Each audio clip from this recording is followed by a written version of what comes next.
Hello, hello everyone. How are you all doing? How are you, wonderful community? Just want to check in with you guys. Where are you all from? I know I do this every week, but it's so nice to hear or know where you guys are from. And those of you who are from the UK, how cold is it? And it continues to be so cold. I can't deal with it. I don't know about you guys, but I just cannot deal with the weather. It's just been too cold, too cold. Not moaning though, not moaning, still can't get used to it. So how are you all doing and where are you from? If you just leave that all in the chat. North London, yes, my neck of the woods. Canada, how wonderful. So today, guys, today we're going to be talking about no contact and struggling to go no contact and how do we keep that up. Oh, from Coventry, Maryland, Devon, Bulgaria. Hello. Oh my God, this is blowing my mind. You guys are from all over the world. Colorado, it's warm in... I would love to go to Hawaii. New York, California, Macedonia, Manchester, Iraq. Gosh, you guys are from everywhere. This is amazing. Texas. Liv, oh my gosh, that's so good. I'm so glad that the content has been able to help you. Epsom, kind of like South London. Oh, well, past South London. So you guys are from like everywhere. Bahrain, near Buffalo, New York, US, Pennsylvania. Guys, this is so wonderful. Greece, Brooklyn. This is great. From all over the world. Well, welcome. And you know what? I've got to say that I think this is so sad. And London, yes, home. So I've got to say that this is probably like, I think the third or fourth time that we have talked about going no. Not that I have an issue. I don't have an issue talking about this because that's fine. It's whatever you guys want and whatever helps you. But one thing that I realize is this is a subject that is quite tough for you guys, of staying no contact with this toxic individual, with this narcissistic individual who has like literally ruined so much for you. I know it's not easy. Like, I get it. It's so hard to just not talk or not communicate with someone who you've had feelings for, or who you've loved, or maybe you've been in a marriage, maybe you have children, maybe you've got assets with this person. But let me tell you, right? Let me tell you, staying no contact is going to save your life. And that isn't a joke, and I'm not trying to over embellish it, but it will save your life. Guys, do you know what? It'd be great if you were to press the like button, so that would help me out a hell of a lot. Yes, 18 months. Yeah, still bonded. So it's the attachment. Sandy, don't cry. Don't cry. We're going to talk about all of this in the live. Yes, absolutely. Especially if you share children. It's really hard. It's heartbreaking. It is. Of course, because you get into these relationships and you think there's going to be a future. Like, of course you do. Like, who gets into relationships, you know, and knows that there is just going to be like a short time period that this relationship is going to last? I know who. Narcissists. They know. Do you know what, guys? They know. They get into these relationships. Hi, Lynn from Australia. They get into these relationships and they know it's not going to last, because think about it. Think about what they do. Think about the way that they behave, right? So if you're behaving in that way and you do it kind of like secret, you do it covert, you do it undercover, you know that is what you're doing is bad, and you know that it's going to affect, probably hurt, but they don't care about that. It's going to affect the other person, which is why, my friends, they hide so much from you. They lie to you because they know what they are doing is wrong, but they don't care. They don't care. Guys, please like the video. Please like the video. It would be amazing. So these people don't care because they don't have empathy. If you had empathy, all right, doing the things that you do, you would know that hurts and affects another person, so you wouldn't do it. but they do, because their needs are more important than yours. And that's the sad truth of it all. That is the sad truth. Well, I'm going to cover that. Like, how do you go no contact when you have children? And it's hard. Do you know what?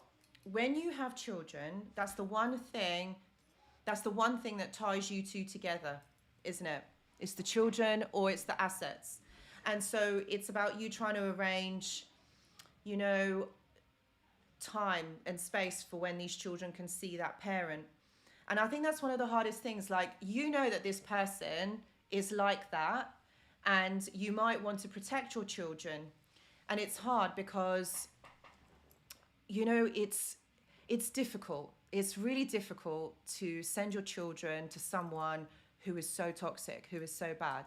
But what you got to do, my friends, what you got to do is you've got to put boundaries in place, because do you know what?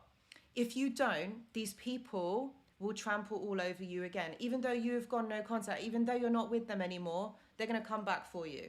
They will, and they do. And you have to put boundaries in place. And even if you've got children, you've got to do the same, because they will take from you. They will take a lot from you, and they will spit you out at the other end. So if you have children, it's really hard. You can't block. I get that.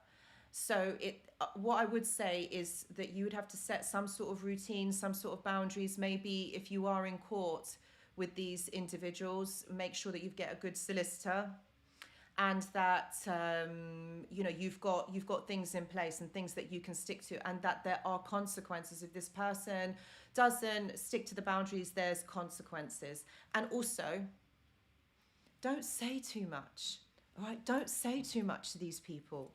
Right, they're going to ask you. So, for example, they're going to ask you how you are, and your natural inkling is to say, yeah, I'm great, and then go into it like why you feel great or what's going on for you. But this is what you must not do. Like, do not talk about yourself. Do not say anything about yourself. Remember, this is just a business. Treat it like a business transaction. All right? Treat it like a business transaction. Yeah, great. Don't ask how they are. Do not, because you don't care. Because you don't actually care. All right? And some of you are probably thinking, yeah, but I do. I do want to know what they're doing. Why? Why do you want to know? These people have been so awful to you. They've taken so much from you. They've taken you for granted. They've made you feel like nothing. And you want to know how they're doing? It doesn't matter. It doesn't matter what they are doing, how they're doing. They're going to lie, because that's what they do. They lie. They lie a hell of a lot. They don't tell the truth, because they don't know what the truth is. Do you remember I've talked about this in the videos and other lives, right? They sit between reality and fantasy, somewhere in the middle, somewhere in between there. They don't know what reality is, because they lie to themselves, all right? They lie to themselves and they lie to you. So they believe their lies. When you blatantly know they are lies, they believe them, because that's how they want the reality to be. But actually, it's not. You're right, cuddly love. They are so good at giving you the best beginnings. Like, let's not beat it around the bush, right? It is amazing. Let's not lie here, you know. It is good. It's good at the beginning, and they are brilliant at giving you everything. You feel like, oh my God, I've met the one. This person is my soulmate. We're going to stay together forever. And then look what happens. They get you in, they reel you in, and they make you believe this fantasy of theirs. And this is what I'm saying. It's that fantasy. They make you believe that this is like the best relationship you've ever had, and that you're going to have this amazing future together. And it's going to be great. And then look what happens. Look how they treat you. Look what they do behind your back. Why are they enticing? Because they want you to fall in love with them. They want you to love them. You know why? Because they want that attention and that validation from you. That's what it's about. They want to feel that from you. They want to know okay, that they are loved, because they don't have love, if that makes sense, around them, or they don't feel love. They want someone new to give that to them. And then when they have you, that's when they start manipulating and controlling you. Funny that, isn't it? Why would you need to trick someone to be in a relationship with you? Like, that's what I don't get. Like, why would you need to trick someone to be in a relationship with you? And they're good. Don't get me wrong. They are good. They are really good at doing that. They tricked all of us, didn't they? But we didn't stay tricked. We saw through it. We saw through what they are doing. And that's what's important, is that you see through it.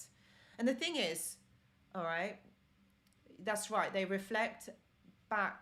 They reflect yourself back at you. Yeah, they just pretend to be you.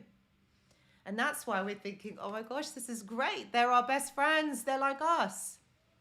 And Sean, you're absolutely right, because they are weirdos. They are. That's really weird, isn't it? Why would you do that? Why would you trick someone to be in a relationship with you?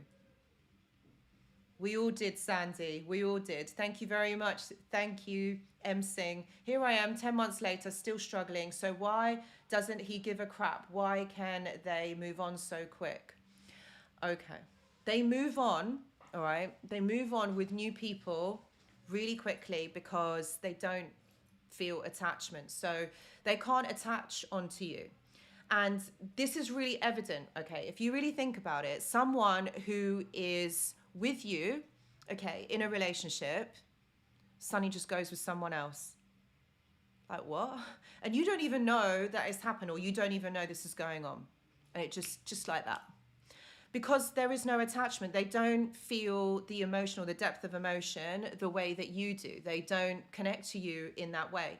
So that's why if you're not invested in a relationship, if you don't feel that, I mean, obviously it starts off really intense at the beginning, and this can last for a few weeks, a few months, a few years. It really just depends on how well they can manipulate you. So if you're compliant, this scenario can last for like months and even years until it shows up.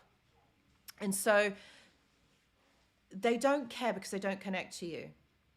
All right? They don't connect. So that's why they don't care, because they don't have the same range of emotions that we do, or they don't want to feel the same way that we do. And they move on because they want something new. They get bored. They're very impulsive. And so, do you know what else I was going to say?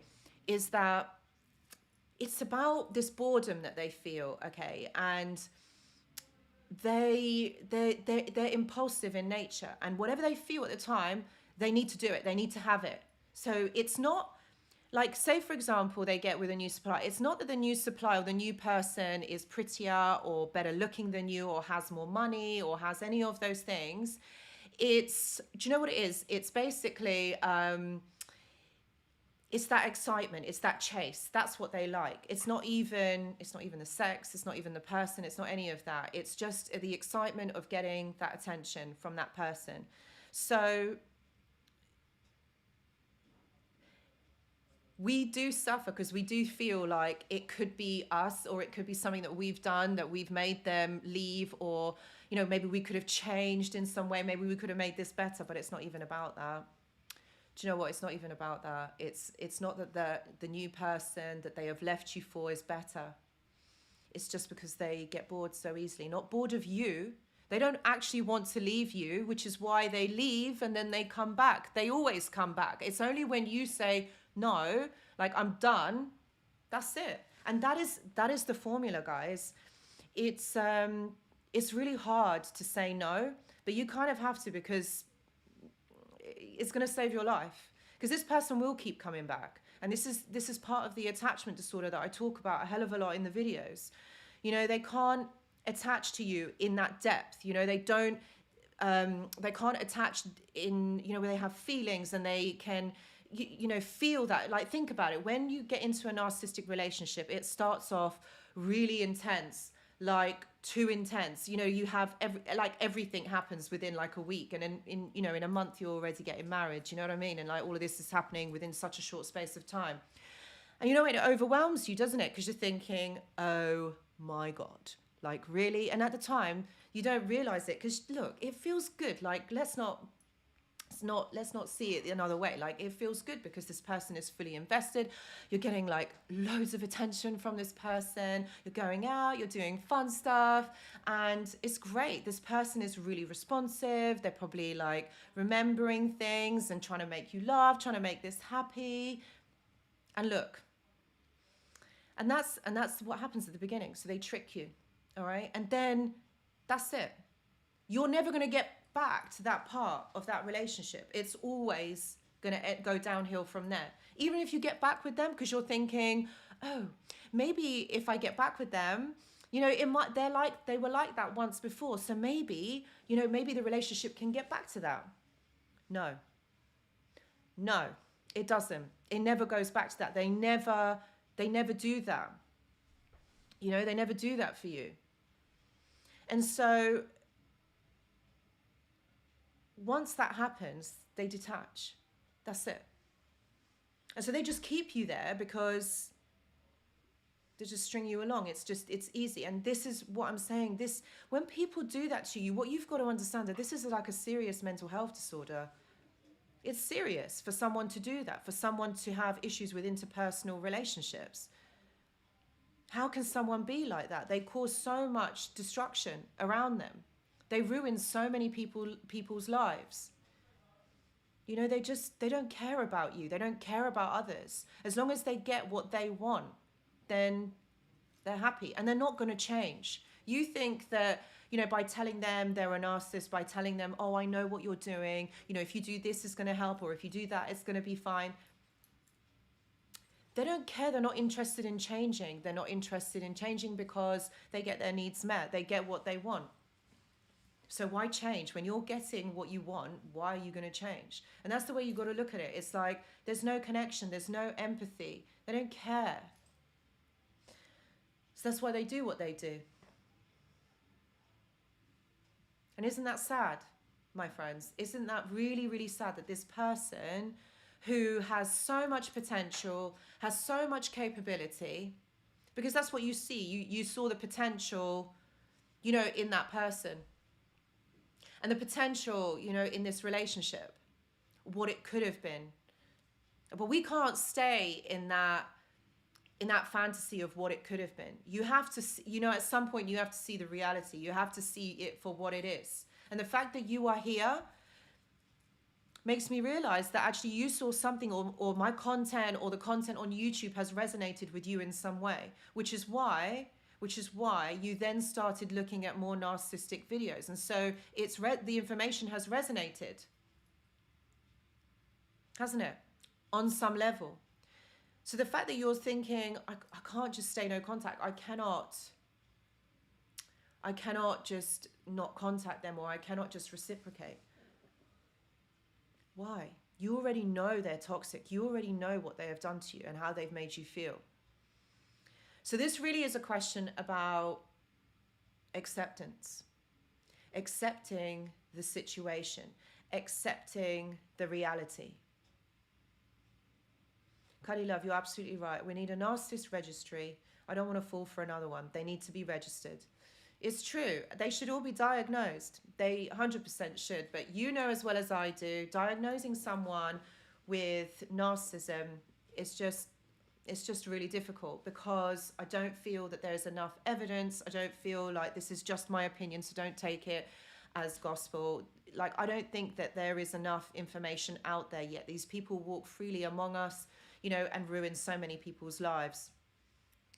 It's just so sad. They do. There's so many of these types of people, and they're so disconnected from themselves. And this is why I just see them as they kind of eat people and spit them out. That's kind of how I see it, because that's what they do, don't they? They just reel them in, don't they? They're people collectors. Sandy, no one knows. Bless you. No one knows that what is going on. No one realizes at first. Sean, do you know what? You're absolutely right. But you know, Sean, when you're talking about an arc radar super glued on our foreheads, we already have an arc radar. It's our intuition. And this is why I say, guys, it's so important. It's so important to connect to ourselves. All right. We need to connect to ourselves so that we feel, you know, that intuition. Because believe me, there are narcissists everywhere. Do you know, as I was leaving my house to come here, I was thinking, you know, what am I going to talk about with them today? Like, I knew it was like doing no contact, and I'm coming down the stairs and I'm thinking, oh yeah, do you know what? I need to mention my uni where I was studying my doctorate. Oh my God, that place, obviously I'm not going to mention which one because they'll sue me. Oh, they'd love to.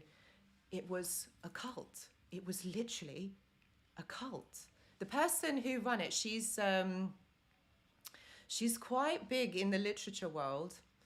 Again, I can't say too much, but she's written a lot of books, and she's a psychologist as well. She's written a lot of books, and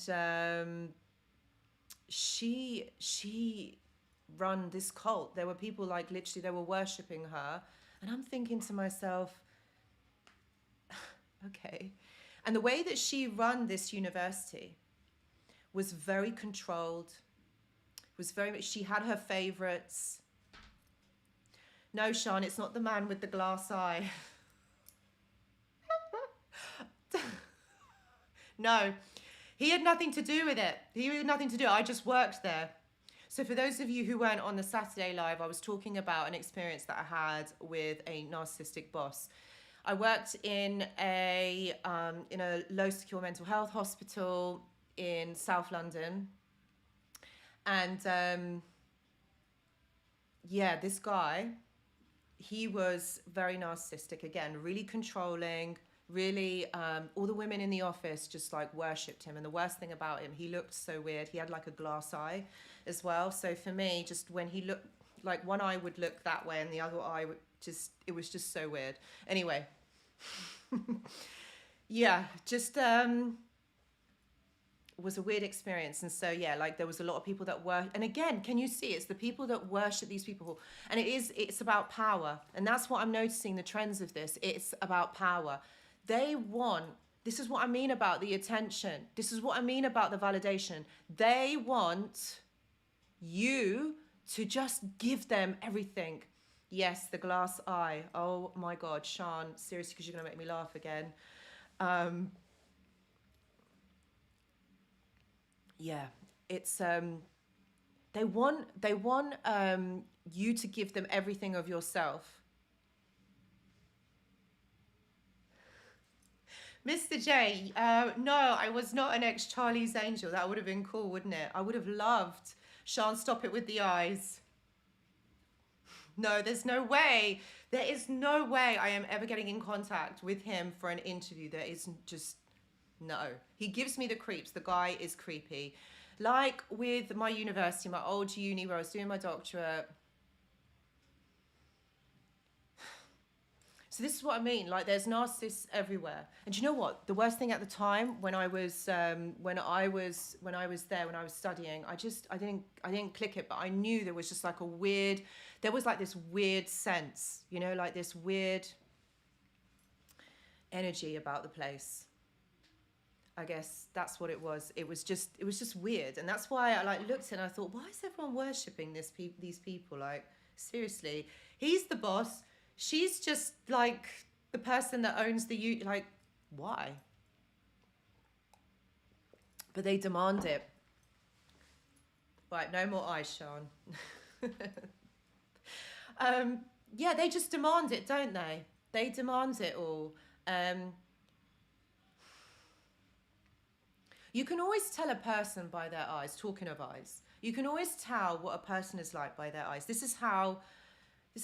I know to maybe of those of you who are my ex-clients on here or clients, you know, this is how I work with people. It's their eyes. You know, eyes are the window to their souls. So you can tell a lot by a person and their eyes, I think. That's how most of my work is done. I can tell what someone is like by their eyes. So the fact that that guy had a glass eye says a lot. Anyway, so how do you get over a trauma bond? RM asks. Okay, I talk a lot about this. I've got a load of videos on this, but if you want to get over a trauma bond, right, what you've got to realize is that this person that you are bonded to traumatically, and let me tell you, it's only toxic people that you are going to have issues trying to get over. They're going to initiate all sorts of emotions within you. Some of them will be positive, but most of them will be negative. They'll make you feel a certain way, and you'll know what I mean. You'll know what I mean by that feeling. I can't describe it, but it's going to be personal to each and every one of you. All right, so they'll make you feel. And it's that feeling that you've got to understand that this person isn't okay. Like, it's only toxic people that you will have this bond with. It's only toxic people that will keep coming back. Other people who, you know, when you've broken up with someone or when you've left a relationship, that's it, right? That's it. Unless you've got children, that's it, right? But they keep coming back.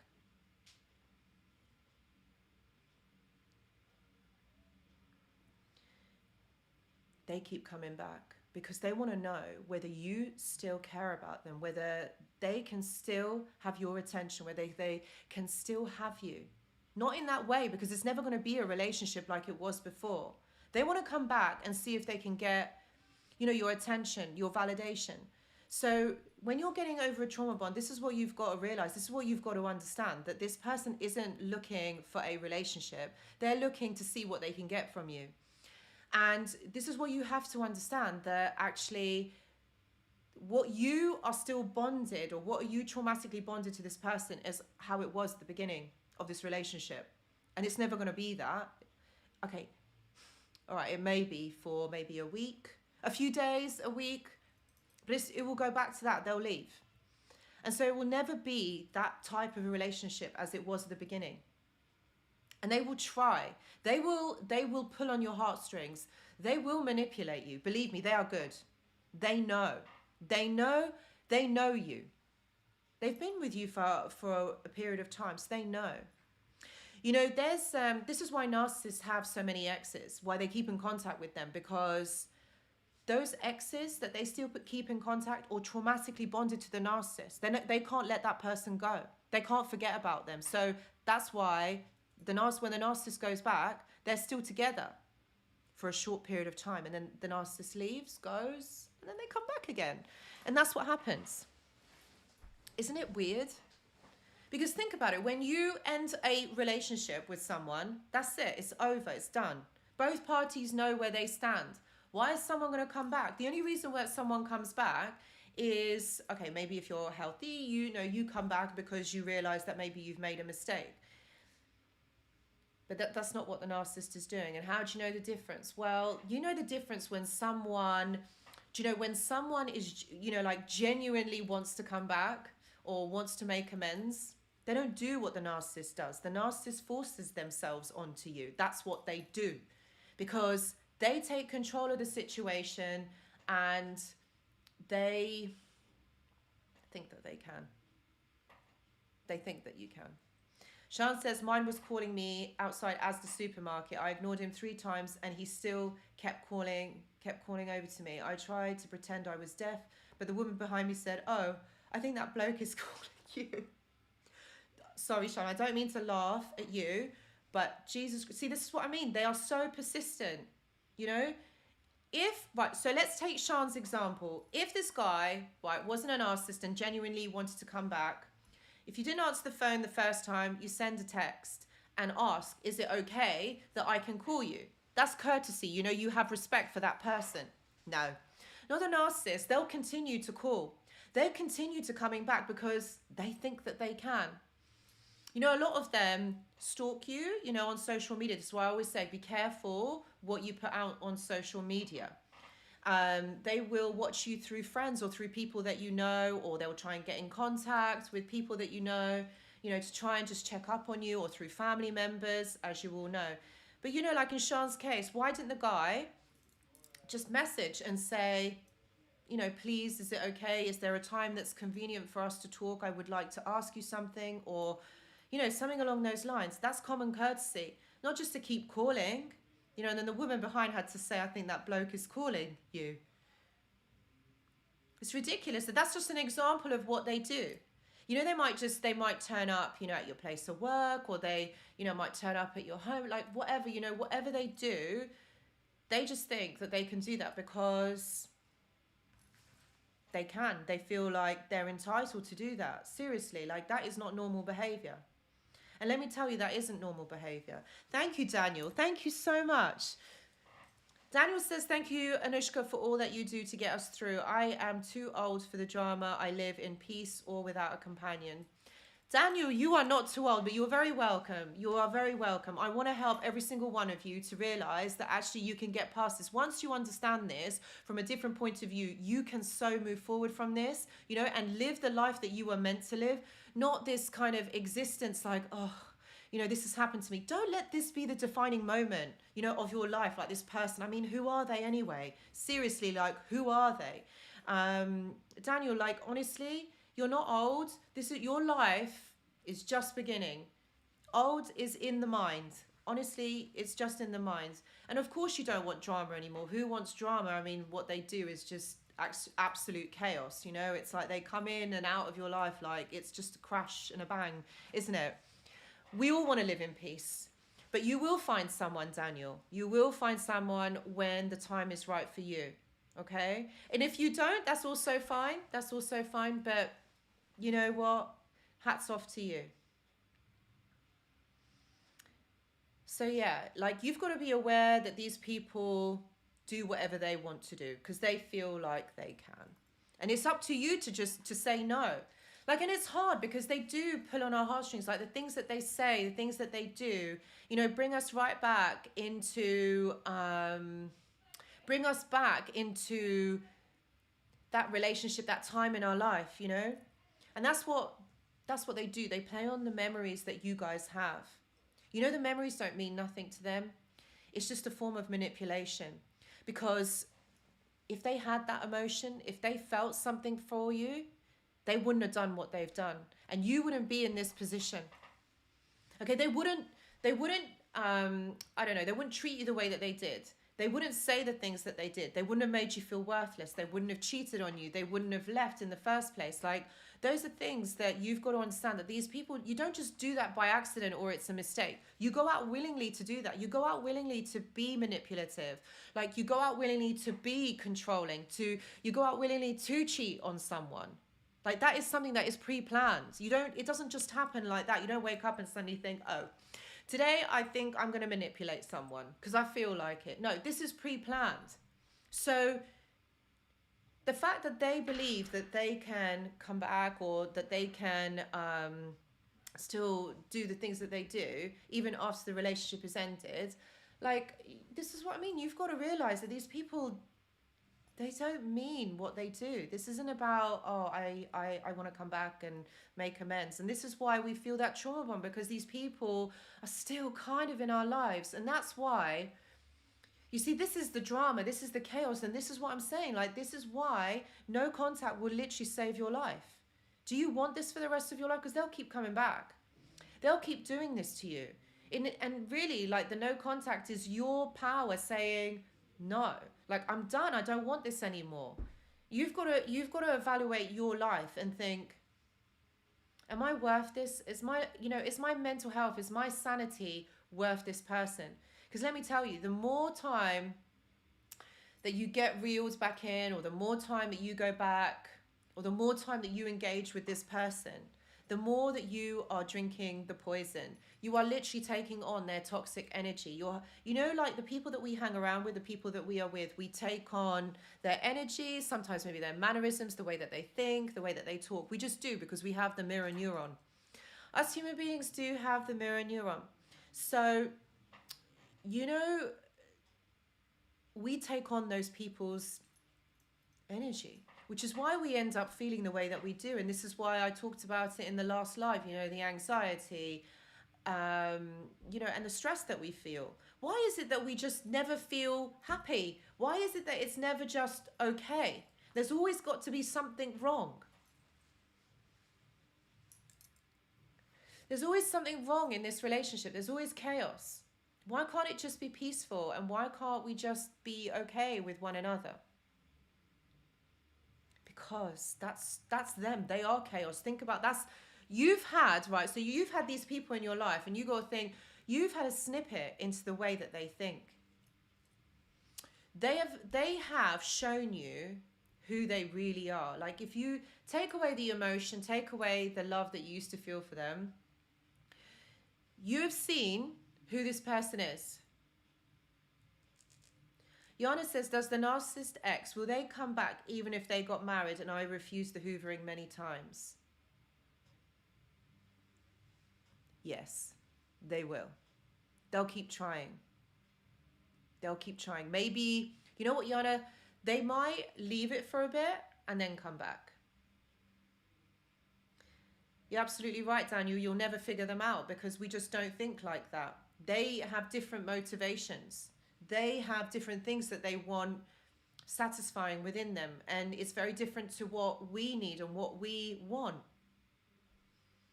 Look, and Scott had to take out 2 restraining orders because they keep coming back. You know, they do come back. They want to know whether, you know, whether you're doing better than them, whether you're doing better without them. And if you are, they can't deal with it because then it becomes a competition. They want to know that they could still get into a relationship with you again because they need some attention or some validation from you. That's what they do. So it's up to you if you want to go on this carousel. It's a circus with them. It's an absolute circus, you know, and think about every time that you hear from them, every time you see them, think about what's going on inside of you. How is that making you feel? Do you feel good when you see them? Does it make you happy? You know, when you talk to them or when you hear from them, you know, does it make you feel good? Did they control you like you couldn't see certain people? Because they want to know. They want to know if they can still get that from you. They want to know if you still care about them, whether you still will give them that your time, your heart space, your love. Because, and also, just want to put this out there, don't think that you're the only one, because they've got others on the go. So if you say no, they'll go, but they've got someone else, and they'll come back again and they'll try.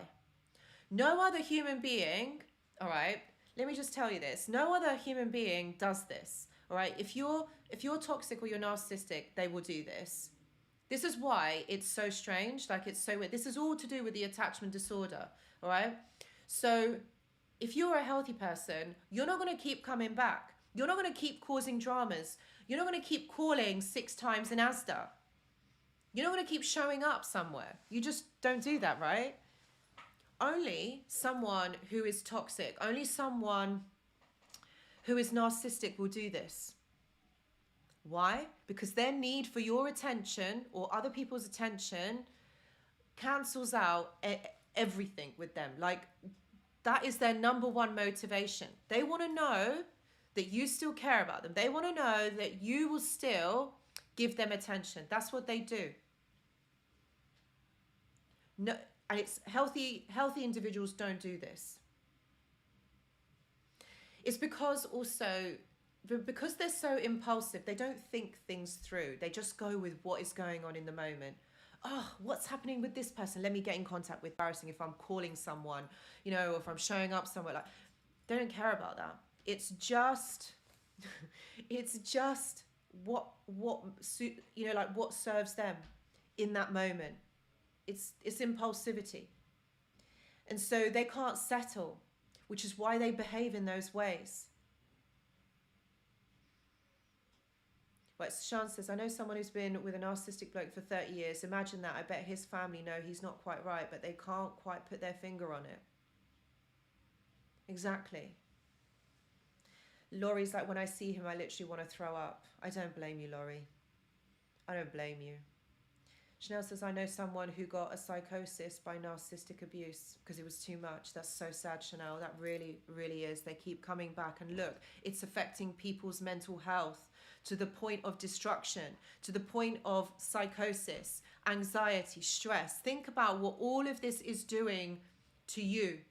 If you keep allowing or inviting these people back into your life, think about your health, think about your mental well-being, what it is doing to you. Not only is it causing you anxiety, stress, you can't sleep, you can't eat, you can't function, you know, you're overwhelmed, your emotions are all over the place because you don't understand whether you're coming or going. But then also think about the cortisol and the adrenaline, that toxic mix that's going on within your body. That's also killing your organs because that mixes in with your bloodstream, and your blood is delivered all the way around your body.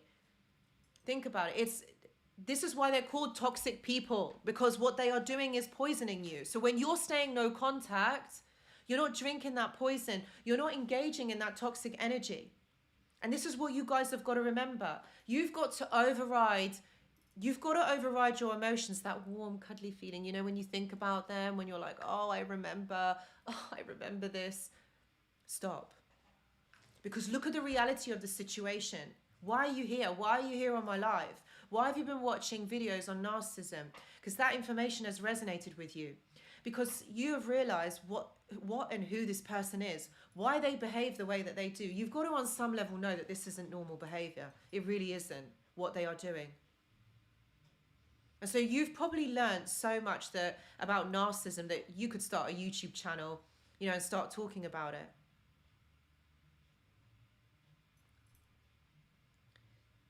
This is what these people do. They're slowly killing you. If you're having these people around you, they are slowly killing you. And those of you who have children, you've got to put boundaries in place. Like I said at the beginning, don't tell them anything about you. Stop talking to them. Not stop talking to them, but don't tell them so much about yourself. They want to get that information from you, but it's easier from you because you share children. So it's going to be easier for them to get that information from you. Sorry for my fidgeting this chair. Anushka, Bob says, been narc free for 3.5 years. Sometimes out of nowhere, she creeps into my thoughts. Is this her energy? Bob, yes. Yes. But what I will say is that they don't, you know, narcissistic people, they don't ever really detach from you. They're always, I know what I'm going to say here is going to probably shock all of you, but they do stay in your life in some way. They don't ever fully leave. They do watch you, even though like you don't have contact with them.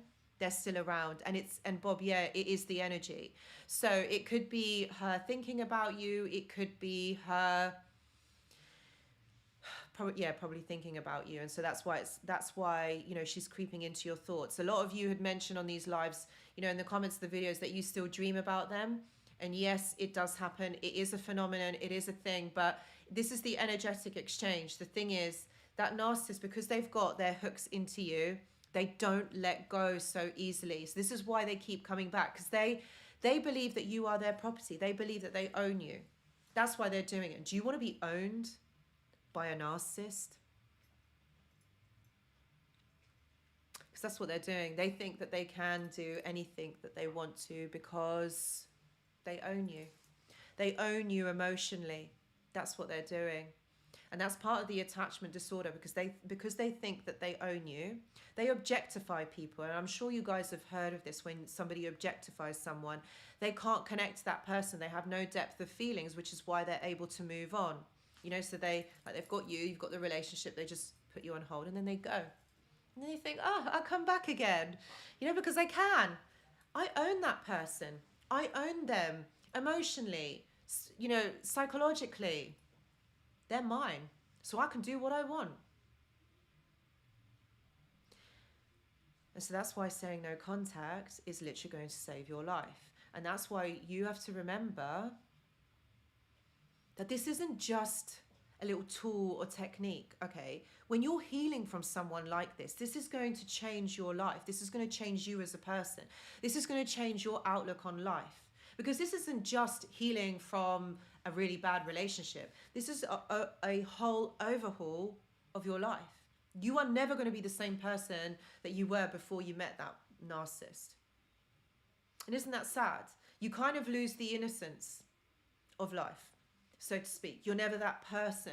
You then, what happens after narcissistic abuse, you can't trust people so easily. You're always thinking, oh my God, are they out to get me? Like, you're always going to be thinking that. And you feel like you don't even want to be in a relationship because, God, if everyone is like this, if this is what relationships are like, I'm done. But they're not. Not everyone is a narcissist. And the way that you will know is your intuition. DeLuise says he is always around. DeLuise, they are always around. They do. They come in and out of your life whenever they want to. And they think that they can interrupt your life whenever they want to because they believe they own you. It's the objectification. It's the attachment disorder. Guys, can you see like how weird this is? Like how strange? Think about it. Would you do that? Like when you break up with someone, would you go back and beg them to come back, or tell someone some lies? Would you do that? I wouldn't. Like, if I'm done, I'm done. That's it, right? Like, isn't that what a breakup is? You don't just put someone to the side and then come back. This is why I'm saying no contact is so important. These people will literally ruin your emotional and psychological well-being. The longer that you have these people in your life, they are going to disturb you. They're going to disturb your life. Sean says you're always looking out for people who can and cannot trust, and it's not fair to bring those insecurities into a new relationships. Yeah, like that is so true. It's so true. But these are your triggers. This is what comes up, and it's like you always think that you can't trust that new person that you're in a relationship with or that you have a connection with, and you think that they're always going to hurt you, that they have some agenda. Because when you're with that narcissistic individual, you believed in them, you trusted this person, and you were yourself, and then you realize that the whole thing is a lie. Like, how can someone do that? How can someone do that to another person? It's like literally the ground opens up and swallows you. That's why we find it really hard to trust people, because we think that they are going to do the same. And I just want you guys to know that you're not alone. Like, this is what happens. This is what happens with people like that. And it's only when we have these narcissistic or these toxic people in our lives that we then develop this. This is why we then can't trust. DeLuise says, my divorce was October the 4th. Congratulations. And he moved in with his new supply on the 15th. Really? Oh my God. That doesn't surprise me. Guys, can you see, I'm reading out these examples, like the phoning in Asda, and now, literally 9 days later, this guy is moving in with someone new. 9 days after a divorce. I mean, really? Can you, can you guys see the insanity here? Like, what is going on? How these people behave. And this is why I'm pointing it out, so that you can see it. This isn't normal. This isn't a normal part of life. This isn't meant to happen. People are not meant to just pop out of nowhere and go, hi, I miss you, I love you, let's get back into a relationship. But they do. And they move on. They move on. New people all the time. Because that's what I mean. They're not just doing it to you. They've got other people on the side that they're doing this with. You don't mean anything to them. What you mean is attention.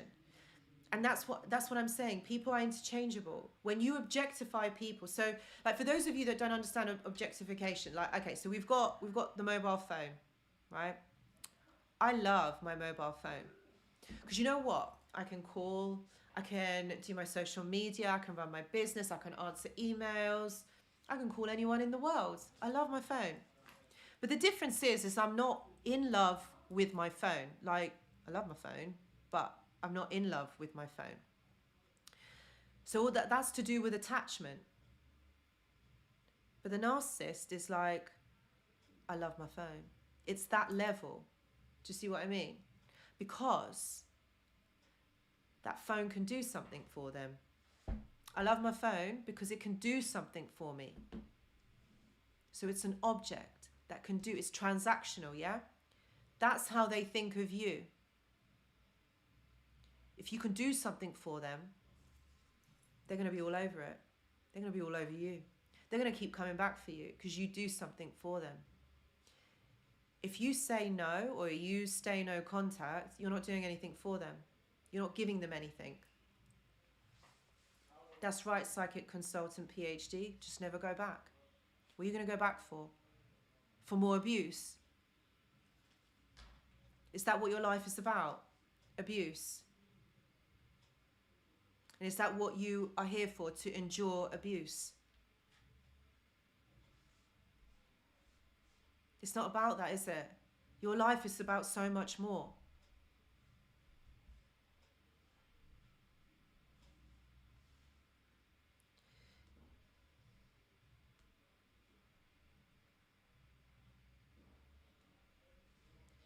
So this is what you've got to realize, is your worth and who you are, what you stand for as a person. Who are you? Who do you want to be? Because this person, the longer you have this person in your life, and the more that you're thinking, oh, you know, maybe I miss them. Maybe they were nice. Maybe they didn't mean it. Maybe they were really stressed at the time. The longer that you think like that, the longer you are taking away your time, your life, your progression, your progression into being a new person, being you. Are you working on yourself? What are you doing? You're you know, like if you're standing there thinking about them and not wanting to go no contact, what are you doing? It's your life that you are cutting short, because like I said, these people are killing you. They don't bring you anything positive. They don't bring you any happiness to your life. Why do you think they keep coming back? Well, because you heal a little bit and then you're feeling a little bit better. You're getting on with your own life because they feel that the energy is not on you anymore. So they're like, oh my God, what's going on? Why isn't this person, you know, engaging in conversation? Why isn't this person answering my calls? So they know something has changed. So they're going to come back for you and they're going to see, oh, they're feeling a bit better. So maybe if they're in a better frame of mind, they can do something for me. They can do something for me. That's why they come back. That's why you've got to stay no contact. That's why they ruin your life if you let them.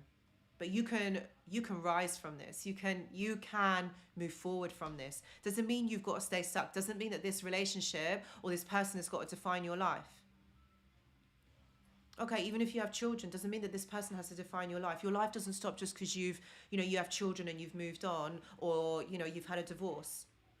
That is when your life is beginning. This is the new chapter of your life. This is the way you've got to see it. Because you've got to make that promise to yourself. Like, what do you want from your life?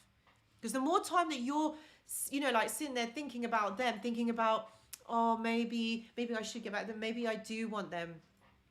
What are you doing? What are you doing? That's your life you're cutting short. Think about where you're going to be this time next month.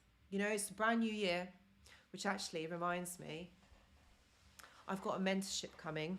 I will finish what I was saying because I do remember where I left off. So this is just a little ad here. So I do actually, for those of you that weren't on the Saturday live, I'd love to get your, just some opinions. And I just want to know, I'm going to launch a mentorship program.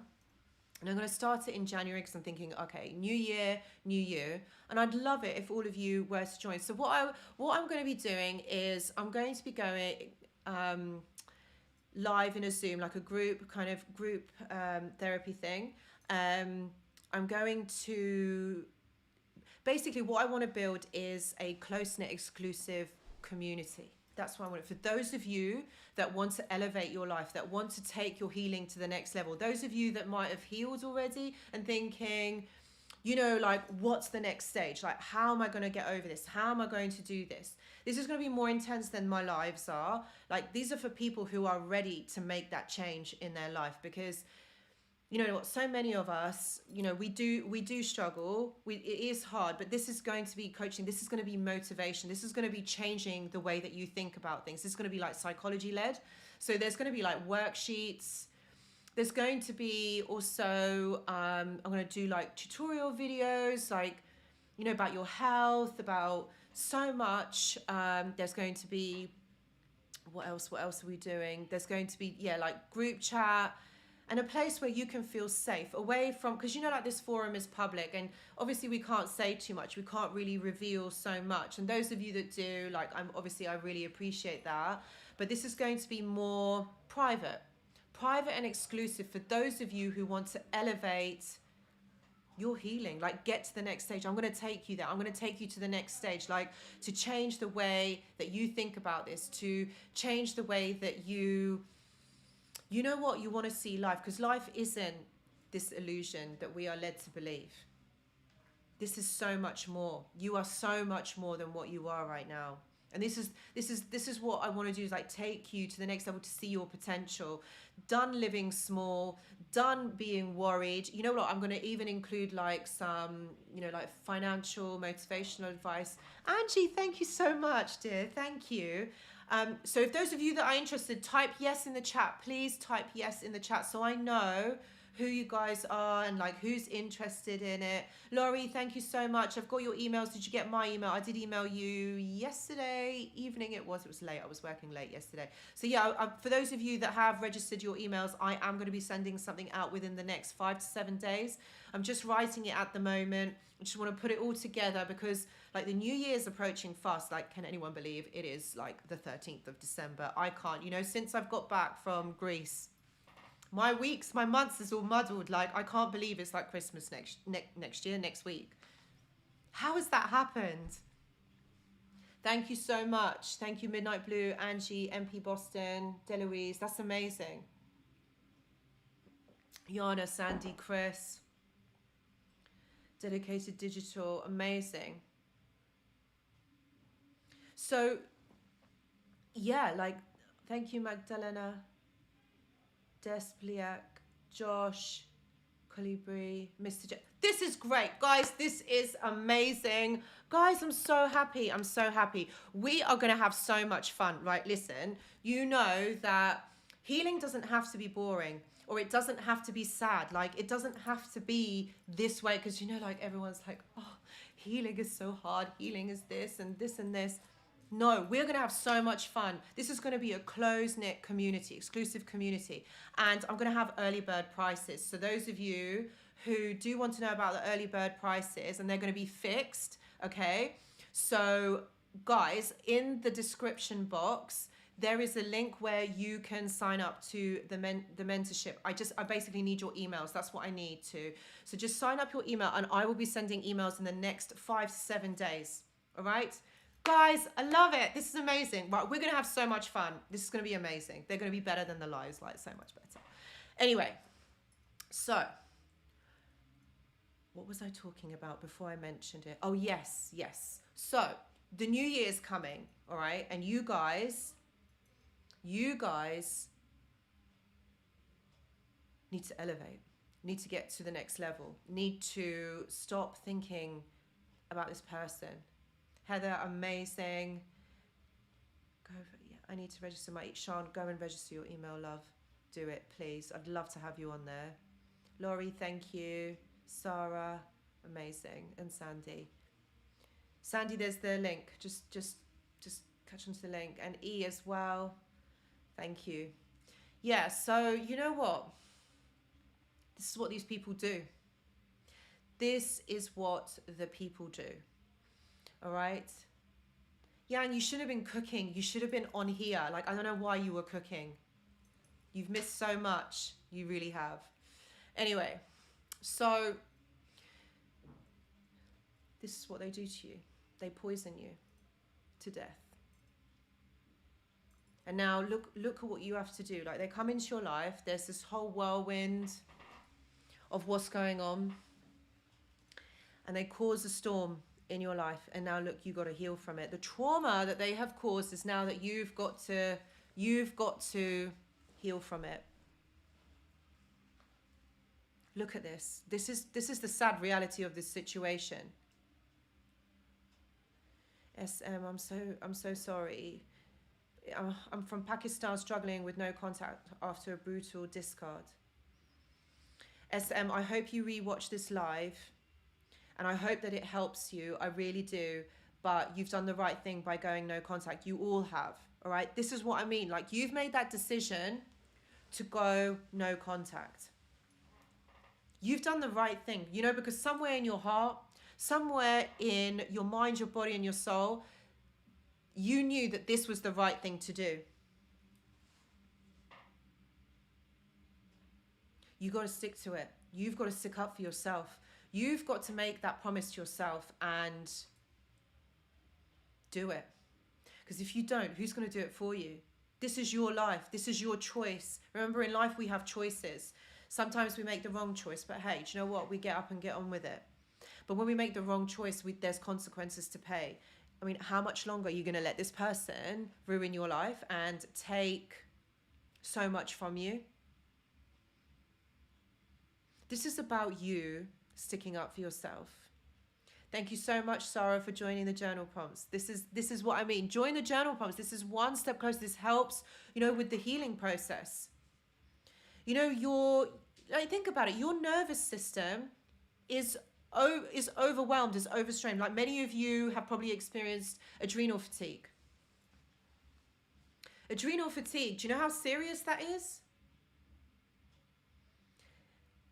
This is about your body not coping. It's going into fight or flight. So you're still being affected by the trauma, even though this person is not there. This is what the trauma bond is.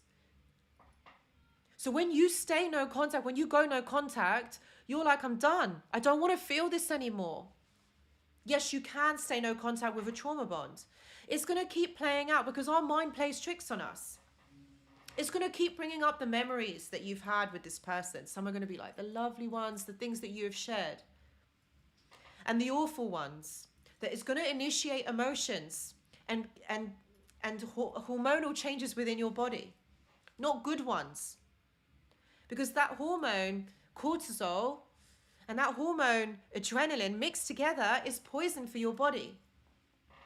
I don't know how many times I've got to say it. Like, I really hope that if you take anything from this live, let it be this.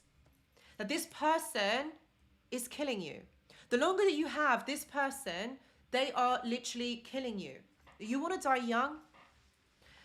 When you have this within your body, it ages your body. It ages your skin.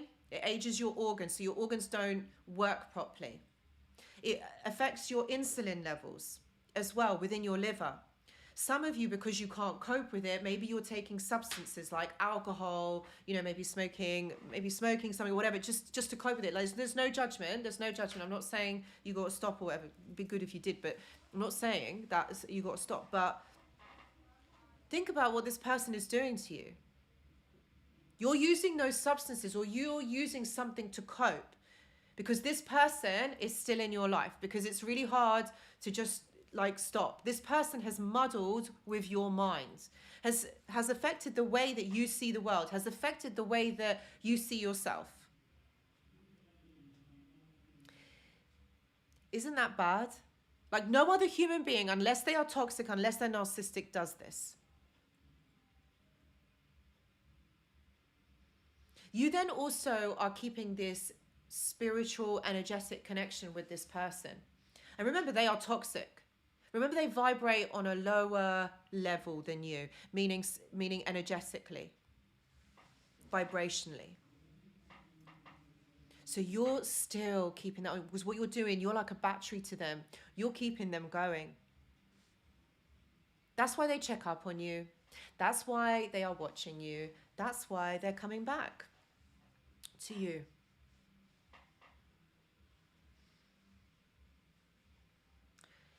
It does. It affects all of us really badly, Despliac. Yes, it does. And it affects people very badly, and people cannot cope. People really just struggle to understand what is happening.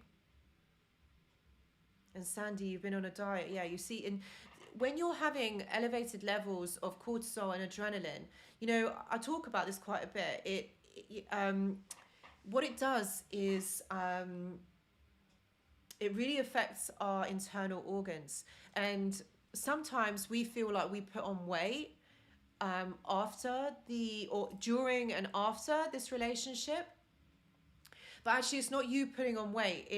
It's your organs trying to. They hold on to the water. They retain the water, which they expand because they are working overtime. They're overstrained, and so that's why you feel like you put on weight. But it's just where they have expanded because they're overworked. And again, why is this even happening? Like, you've got to ask yourselves, why is this even happening? Why do you have to go through this? If you really think about it, this is just a breakup from someone, right? This is just a breakup. You're just breaking up with someone. Wrong. This is someone who is out there to destroy you. So if you're not being able to say no contact, they are destroying you. Look at all the health problems that you are experiencing. Look at all the psychological problems and your mental well-being. Like, this is disturbing your peace on so many levels. So now, are you still struggling to go no contact? Are you still thinking, but we had so many fun times. This person is so, like, they're so good looking. Yeah, they may be. They may be really good looking. They may be very pretty. So what? You know, like, our looks is what you're going to live on? Is your health more important than keeping this person in your life? This is what you've got to think about. You're right, Lisa. They are emotional terrorists. They are also emotionally disabled. That I can say. Because everything that you know about this person, or you think you know about this person, is a lie. They were lying. They were lying from the moment that they met you. Isn't it funny that they told you a bunch of lies when you first got together? They said that they would love you forever. They said that you're going to have an amazing future together. Maybe some of you get married, or maybe some of you have. And look what's happened. And look where you are now, because they lied. They lied from the beginning. They knew this was going to happen.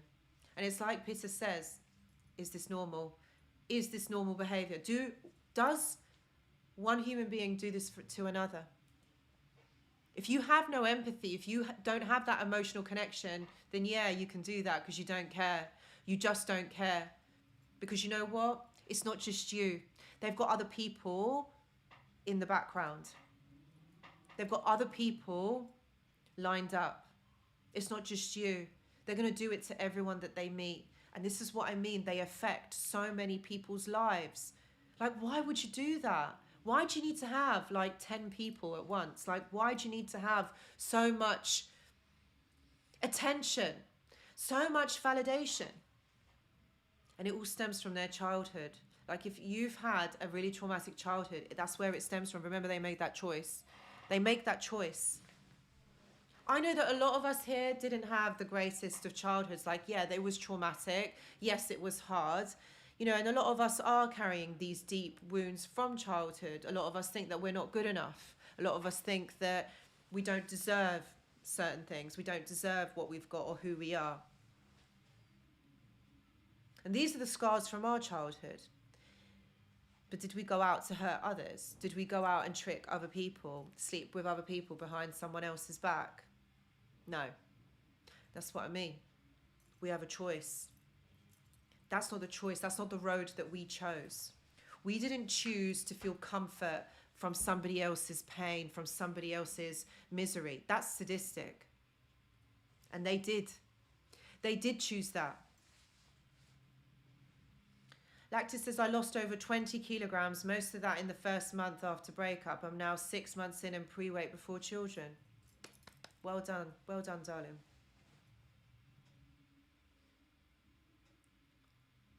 Can you see how this is all affecting your life? When you're not being able to say no contact, when you're thinking about like, oh, maybe I should have done this. Or maybe it was so amazing, my life with them. Stop dreaming, because it isn't that. It's just a dream, it's a fantasy. English says, she betrayed me 2 times and I looked her with my own eyes and she still looks at me, and can I go away? Why? Okay. She's betrayed you twice and you know what, and she still lied to you. This is what I mean. Why are they doing this? Can you trust someone after that? What is really sad, it seems that it is not their fault, but their parents. Yeah, that's very true. But then they will go on and affect others as well. So it's a cycle. It's a cycle. It's a way of coping from trauma. It's a way of coping.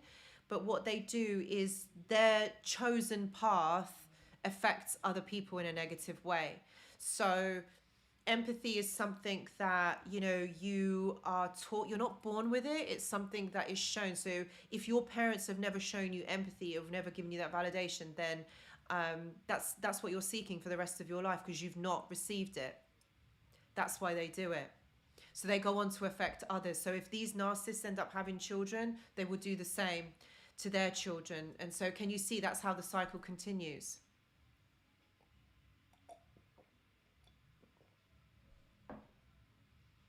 Hair falling out to 1,000 words. You know what? That is stress. That is stress. Midnight blue. It is hard to lose weight because of my, I can't read that, thyroid and PQS. So that's why it's screwed up, and it can be hard to get back. Wish wouldn't it on anyone. Yeah, but you know what? Like you can sleep. I think you can regulate it and it will be okay. Like I think you can, but yeah, it's harder. I do understand. Can't stop checking his social media. Gainer, you have to stop. Right, do you know why? When you look at his social media to see what he's up to, all right, what you're seeing is the illusion. So probably what you're seeing, that he's living his best life, all right? That he's out there having the time of his life, like it's better without you. That is a lie, and that is an illusion, all right? And so what are you checking? What are you looking for? Are you looking for validation that this person is doing better without you? Of course they're not. Of course they're not. Gainer, the longer that you keep, you know, stuck in this, he's going to come back. He's going to come back and he's going to hoover you back in, and you're going to be back in that cycle, and then it's going to end. It's going to be amazing in the beginning, and then you're going to have a few weeks that is going to be so lovely, and then he's going to do what he's done before. So when you're checking his social media, all you're seeing is lies. Because you can be anyone that you want to be on social media. You can post any picture. You can post any video to make it seem like you are that person. Yes, I understand, Gainer, that it's really hard to block, but what are you missing? You got to ask yourself, what are you missing? What are you wanting from this person that you can't give to yourself? Gainer, please rewatch this live, because I have talked about it and I don't want to like repeat the information, but literally, if you're going to stay still kind of watching him energetically, still kind of, because if you're watching him, it's initiating an emotional response within you. And it's probably not a good one. You're probably not feeling great about it, because it's the show. It's the magic show, and they love the magic show, these narcissists, don't they? They're so good at it. They all should be in a circus. Can you imagine if we all went to a circus and watched them? No, I really don't want to. I don't want to. But it would be an SHIT show, wouldn't it? That's what it would be. Gainer, in time, you'll be able to block. And I know it's really hard for you at the moment, because maybe you're just newly out of this. But he isn't okay. Like, so it's going to be a show for you to see. It's going to be a lie, and that's what you got to do. You got to see that this is a lie, and that's what you're believing in it.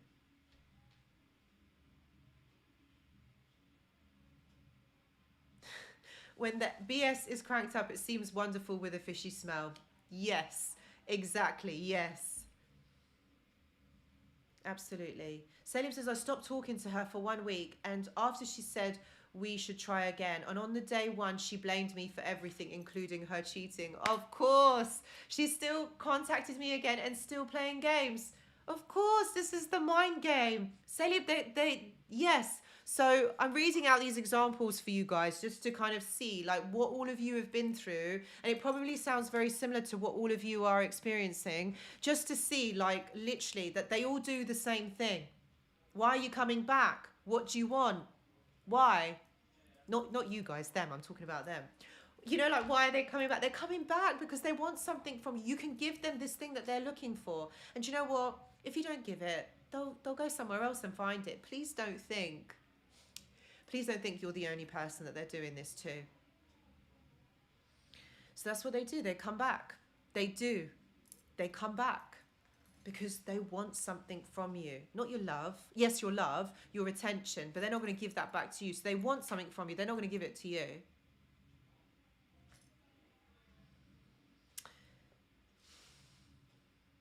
Jill says 4 years he was sleeping with his ex-girlfriend the entire time with no protection. I had no clue he was cheating.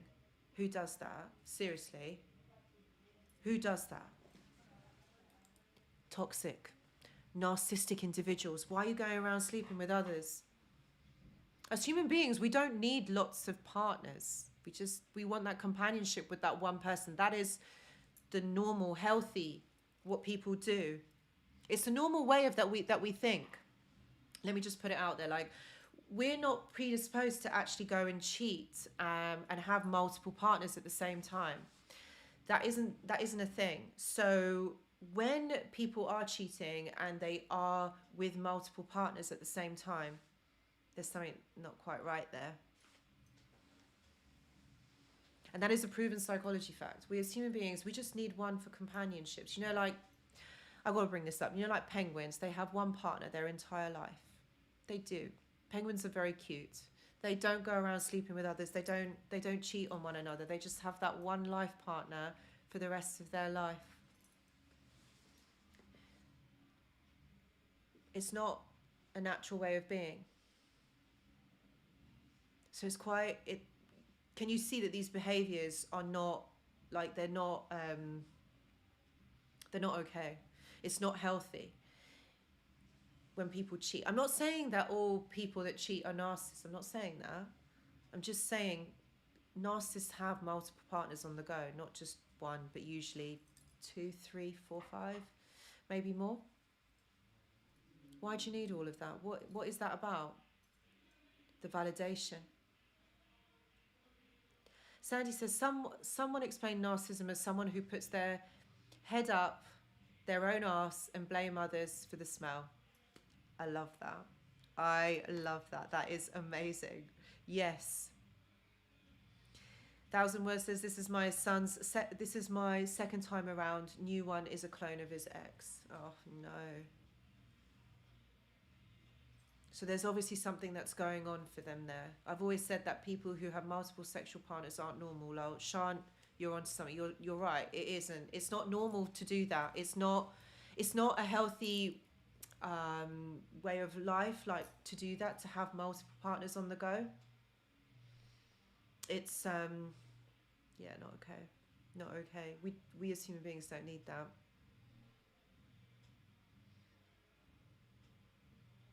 It's true, it is frustrating, but it will work out if we persevere. Absolutely. Sarah says, she calls me out on my sexuality, insults me and makes fun of my hemifacial spasm. Never have allowed someone's mistreatment. Knows I like her more than she likes me, and she tries to make me jealous. There we go. Sarah, I'm sorry. This is the manipulation. I'm sorry that you're experiencing this, but no. But please know that this is the manipulation. She's doing it because she knows that it hurts you. So again, why are you doing something when you know it hurts someone? Because they don't care, because there's no emotional attachment, because it is all about hurting you. It's about gaslighting you, insulting you, making you feel like you're the bottom of someone's shoe. Because you know why? Because when you're like that, you're malleable, you're easier than to control and manipulate. And that's why they're doing it. This is why they do it, because then they can get that supply off you. Marion says, my ex ghosted me again after hoovering for 3 months. We've been apart for 3 years when he left me for a new supply. Of course he did. That new supply cheated on him and got engaged to someone else. Really? I wonder if that person was narcissistic. But yes, I need to do a video about what happens when the supply cheats on the narcissist. This is a good one. Marion, I'm sorry that you've experienced this. And of course, the only reason why he came back and started hoovering you for 3 months is because he needed your attention, because something had happened to him. So this is another, thank you, Marion, for bringing this up and sharing your experience. But this is what they do. When something is not working out for them, they'll get back in contact with you. Do you know why? Because you've made them feel good once before. So they're thinking, maybe, you know what, maybe they can do that again for me. And that's what it's about. It's about, what can you do for me? So they're not feeling, like, he weren't feeling this. So for 3 months he tried, for 3 months. That is a pretty long time. But you know what? They don't care. They don't care, because you see that internal need to get that attention, to get that love, to get that validation from you. It doesn't matter how much time it takes. It doesn't matter if they make a fool of themselves. They're going to keep trying. They're going to keep trying. They're going to keep coming back. They're going to keep coming back, guys. They will come back. And it's like I said before, isn't it funny that it's only in these types of relationships or these types of experiences, only a toxic or a narcissistic person that will come back. So you guys are going to be strong. This is why no contact is your lifesaver. All right? This is what will save your life. You have to block and go no contact. And you have to stay there. Because look what they did. Look, I'm reading in the comments and they're all like discarding, getting new supply, moving on to new people. And look at that example by that poor, I forgot who it was now, but I'm really sorry, one of you that's watching, you know, like divorced on the 4th, living with someone new on the 15th. Seriously, what on earth? Seriously.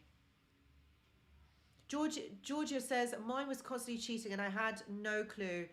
When I confronted the woman, they turned on me and they're all toxic people. Because he's probably spread lies, that's why.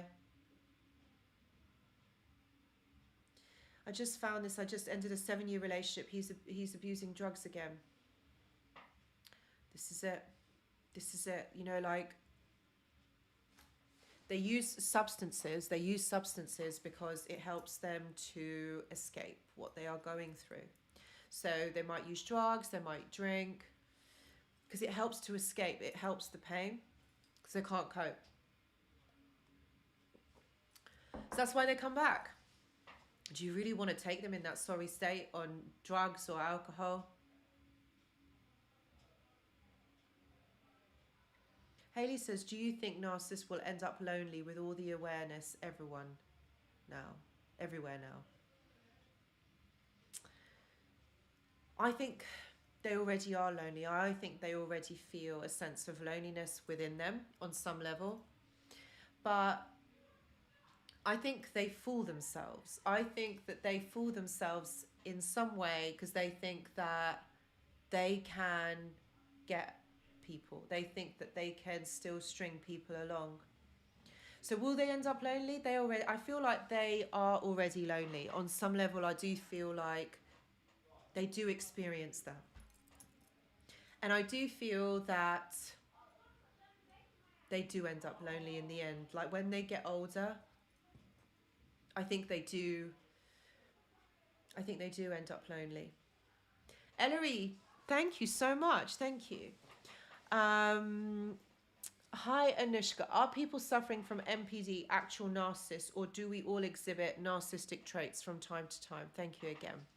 Okay, so what you're talking about, MPD is someone who has a pathological disorder. So yes, people with MPD are actual narcissists, yes, because they have a pathological disorder. I see what you mean. Like, how do you distinguish someone who is a narcissist and someone who isn't? Okay, so a lot of people with narcissistic traits, okay, they are not diagnosed. All right, simply because it's really difficult to get that diagnosis. A lot of them sometimes get diagnosed with other labels, such as like bipolar, could be BPD.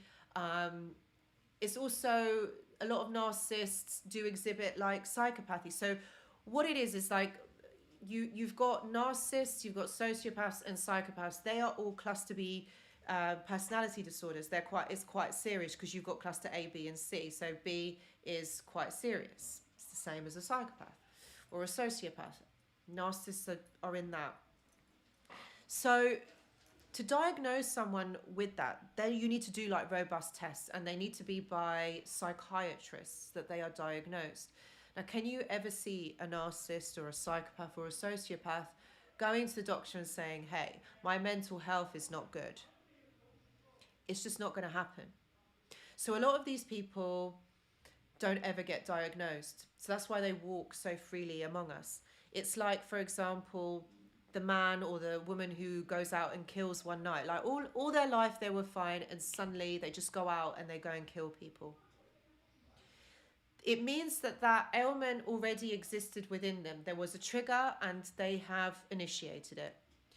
It is really hard for someone to be diagnosed with any of those cluster B labels, simply because we don't have a robust diagnostic system. And the DSM-5 surely doesn't. I mean, if you like, it's a joke. If you read the diagnosis for a narcissist, it's a joke. I mean, like, you guys have probably read it. You probably know what it says. So it's like things like someone who loves their own image.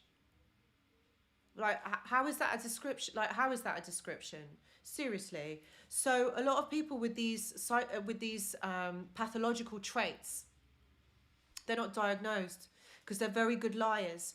They're very good at hiding that. They know on some level that they are not okay, but they are very good at hiding it. So you also asked that there's people who have narcissistic traits. Well, what we are talking about here is a personality disorder. So we all have a personality. We all have traits. And some traits, it's like a dial on a radio or on a volume. You know, some traits are turned up, some are turned down.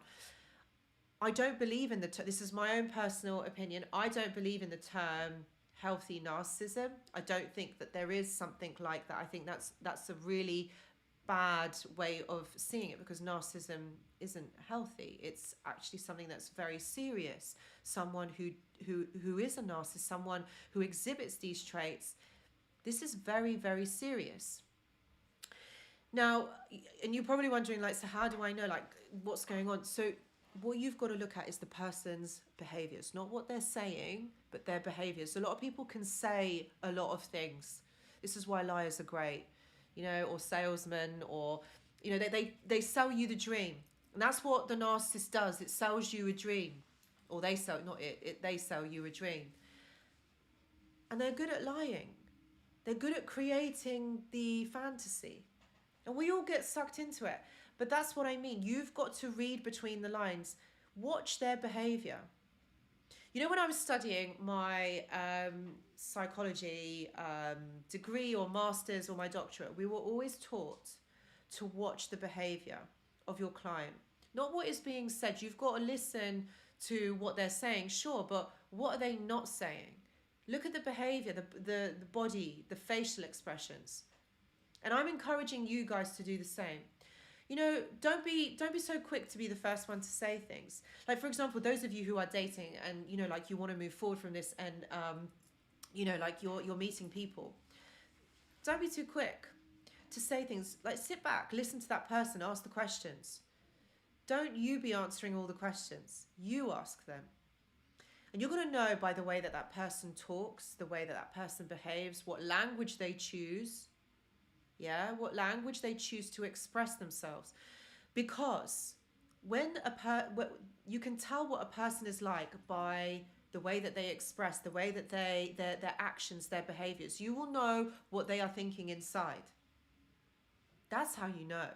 When their actions don't match up to their behaviors, what's going on? You're right, transport boy. Actions do and behaviors speak louder than words. Remember, people can sell you a dream. They can talk. Anyone can talk. Anyone can tell you anything. But look at the behaviors. Are they doing what they said they were going to do? It's deception. And that's what it is. Isn't that what the devil is about? All about deception and lies. I'm not saying that they're the devil, but I'm just saying, just putting it out there. It's evil. It's evil. So, you know, you've got to see it for what it is. Just, if you're not sure about someone, just watch them. That's what they do to you. They watched you. They figured you out. They figured out, you know, what your weaknesses are, and they used them against you. That's what this person did.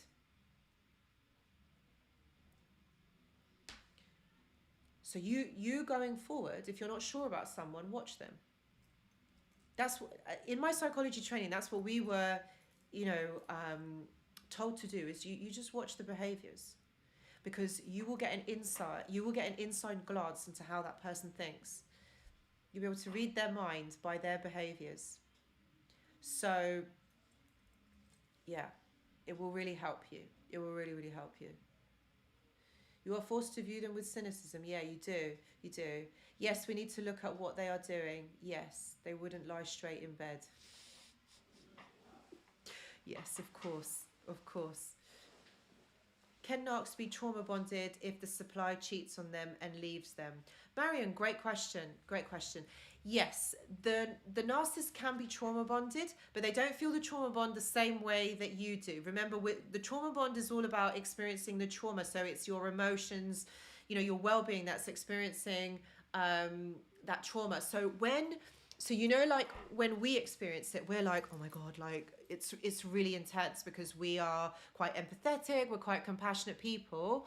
So we're going to experience it on a whole nother level, right? So the narcissist will not see it like that. They will see it as something that they are lacking, something that you're not doing something for them. So they stay trauma bonded because they feel like that they can't control that person. So when the supply cheats on them, they can't handle it because it's a rejection. And so remember, that really triggers their core wounds, because rejection, abandonment wounds are massive for them. That is their black hole. All right. A narcissist black hole is abandonment and rejection. So when they get cheated on, oh God, it's not pretty. So they can't cope with it. So they will experience a whole range of negative emotions, like rage, like apathy. So when they're experiencing these negative emotions, they try to disconnect from feeling them, because it's too much for them. So you know, like our trauma response, when we don't want to feel pain, or when we're experiencing too much, we disconnect. That's what trauma does. We disconnect. They do the same thing. They disconnect from themselves. So I hope that answers your question. They don't experience the trauma bond the same way that we do. Ryan Ross says, Mark Young, this lady in town just left her husband with stage 4 cancer, just convinced him to have Thanksgiving with her new boyfriend. There's no heart there. She doesn't have a heart. She's doing what is best for her. So when they come back and they contact you, they don't have a heart. Please remember this. And I'm reading out these examples to show you. To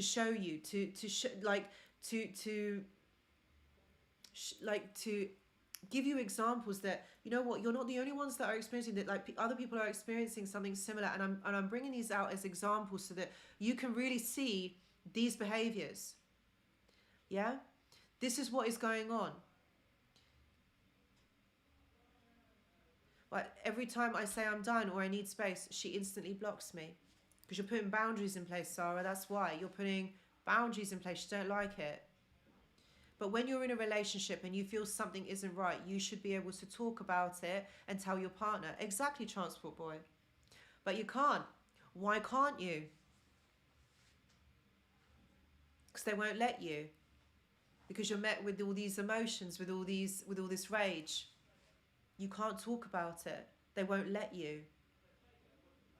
In relationships, you're supposed to communicate. You're supposed to tell each other like what's going on for you. But you can't. Instead, they just go off with someone else. They don't tell you, or they just leave. They just block you. Like, you don't even know what's going on. How is that normal? How is that a relationship? That says to me that is slavery. That is emotional slavery. That's what you're there for. You're there to meet somebody else's emotional needs. You're a slave. I'm really sorry to both of you. You know, I've read out these examples, Ryan and Transport Boy. Like, it's really, really bad what these people do. They just leave like nothing. They replace you just like nothing. Can you see, guys? how bad this actually is, how it destroys you emotionally, your soul, psychologically, how you then feel about yourself. So staying no contact, for those of you who are worried and thinking, I can't do it, I can't block them. This is your future, ultimately. This is your future. Having this chaos, having this drama. I rang the police to get rid of them. What, because they couldn't leave? No, of course they wouldn't. They won't leave. They want what they can get from you, like what you can give them. And that's what it is. That is what's happening. Cohen says, exactly, I always felt something was wrong. Whenever I wanted to talk, she would take the lead and blame shift. Whatever was wrong, all of a sudden was blamed on me. Cohen, bless you. Like, that's so awful. Like, honestly, that's really, of course she'd blame you, because she's not going to take responsibility. When you blame someone, you don't take responsibility, so you don't have to put anything right. So you just get away with your behaviours. You just get away with what you want, with what you're doing, because it's okay. It's okay to say sorry. Again, it's words. But when you're not behaving like you're sorry, sorry doesn't mean anything. And that's what I was saying earlier. Of course she was going to blame you, because it's easier. She can do what she wants. You become a slave to them, but they are enslaved to demonic forces. You become a slave. You do. Absolutely. And Sarah says, your life depends on going no contact. No exaggeration. That's it, guys. No contact. If you have contact with this person, they're going to poison you to death. You're slowly going to die, because your organs, your body is not going to be able to cope with it. Your nervous system is going to be overstrained. All right? And you're going to have to spend a lot of money trying to heal it. You're going to try and spend a lot of time trying to heal it. The longer that you keep these people in your life, the longer it will take you to heal from this.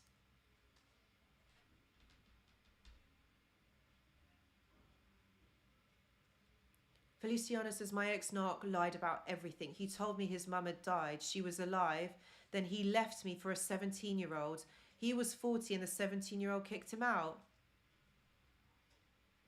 Felicia, I'm really sorry to hear that. But another example, is that normal? Like, do people behave like that? Like,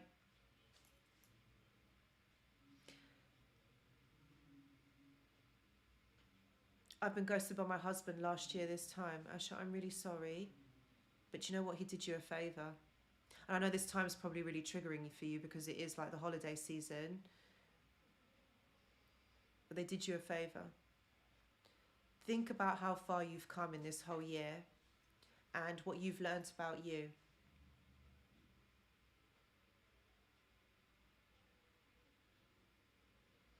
The official page says, I wish I could go no contact fully, but our baby makes it hard. You can still do it. You can still do it, but you've got to put boundaries in place. She'll use the baby against you when you don't conform.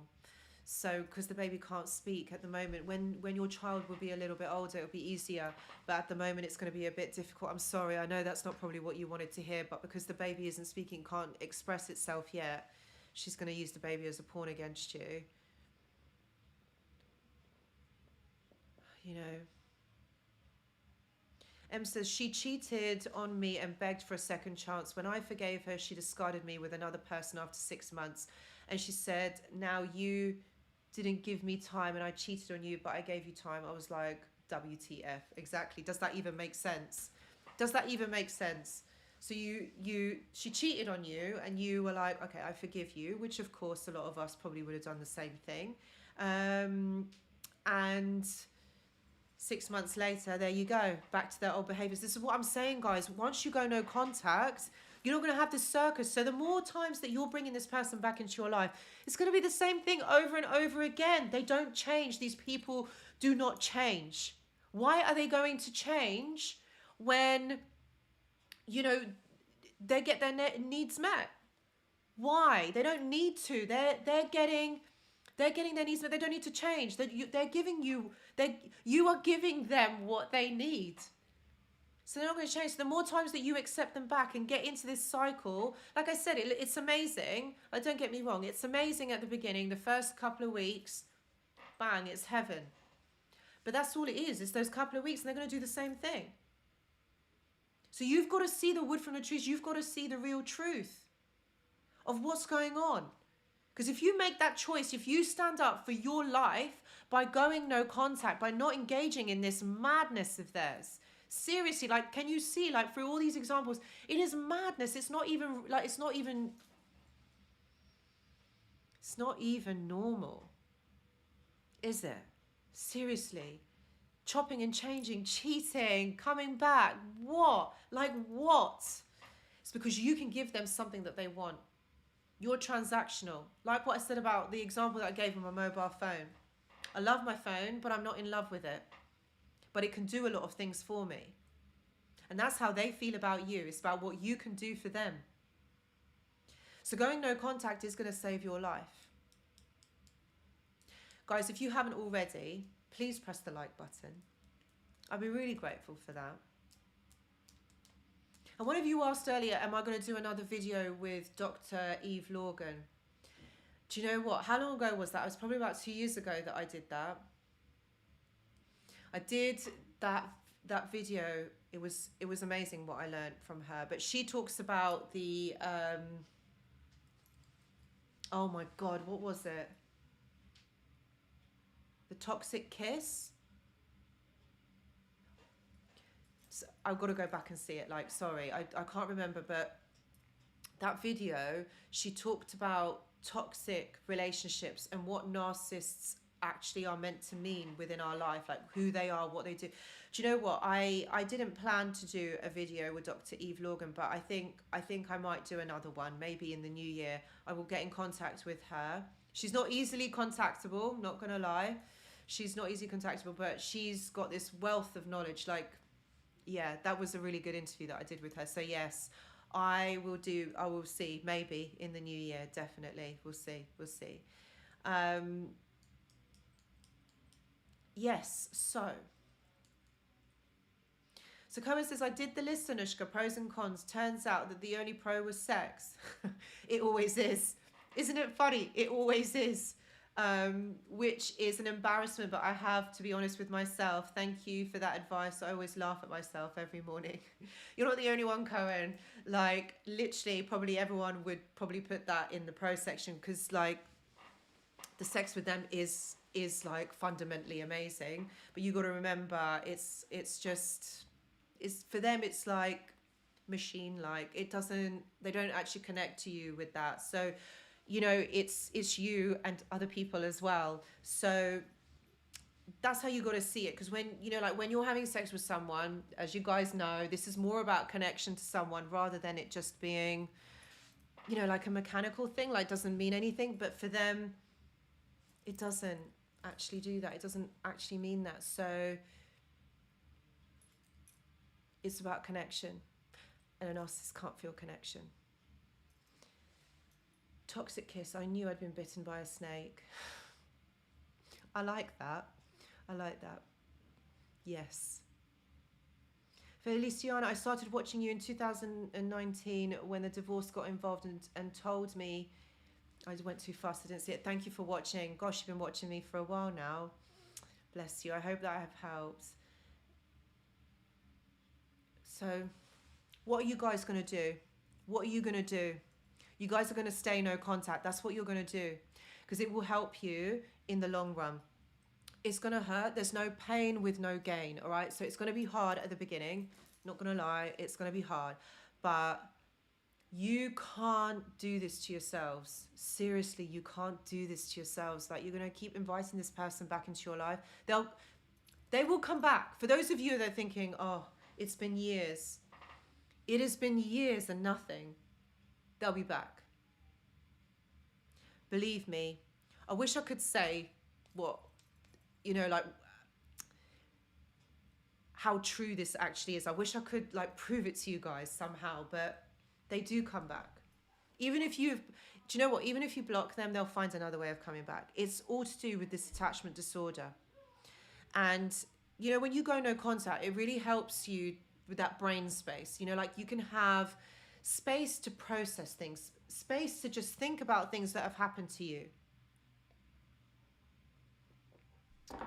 You know, think about it, like process it emotionally. What's going on? Think about it. What has happened and what continues to happen? Because this space that you give yourself is going to set you free, and that is ultimately the freedom, because you're going to see the truth. Truth is painful and it's not going to be easy, but you're going to come to these conclusions. The points that I've talked about in this video, you're going to come to this conclusion. Why don't you spend time thinking about yourself rather than them? You know, like, think about you. Why are you thinking about them? This will really help you, you know, stay in no contact. Why are you wasting your time, your life, and your energy thinking about this toxic, narcissistic individual who has a disorder, who has a severe mental and emotional disorder? You can't fix them. Therapy is not going to help. Medication will help to stabilize their mood, but for how long? Because they're still going to have the same thoughts. It will change their mood, it will calm them down a bit, but they're still going to have the same thoughts. They're still going to behave in the same way. So why are you thinking about them? Why are you thinking, oh, can they be helped? Whether they can or they can't, it's not your job. You've got to stick up for yourself. You've got to think about yourself. You've got to think about your own life. Because it's your life, not theirs. Why are you investing in their life? This is your life. And you're taking time away from you and your life to think about them. Why? Why are you doing that? There's nothing that you can do that can change them. They came to you already like this. You know why they picked you? They picked you for a reason. They picked you for a specific reason. They're quite predatory. They picked you because you're kind. You're compassionate. You have empathy. You're patient with them. You know, you're very beautiful on the inside and out. That's why they picked you. And isn't it funny that only specific or certain people have narcissists around them? People who are empaths. People that vibrate on a higher level. Because you can always see someone energetically when they are a little bit different, or whether they vibrate on a different level energetically. That person is a bit different than everybody else. So that's where your light shines brighter. That's where you stand out. That's where the narcissist notices you and they come for you. That's why they won't leave you. You know, all these people that they cheat on, all these people that they have on the side, they don't mean that. They don't mean what you mean. So that's why they come back for you. So when they come back for you, they're asking you, can you feed me with your energy? Can you feed me? I'm like, I need it because my life's going wrong. And they only come back when something is wrong.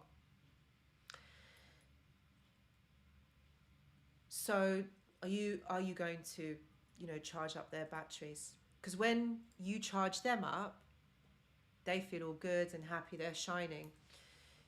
And you have no energy. You're a shell of your former self. You don't even recognize yourself. Through all the lies, through everything that's been going on, you don't even know who you are.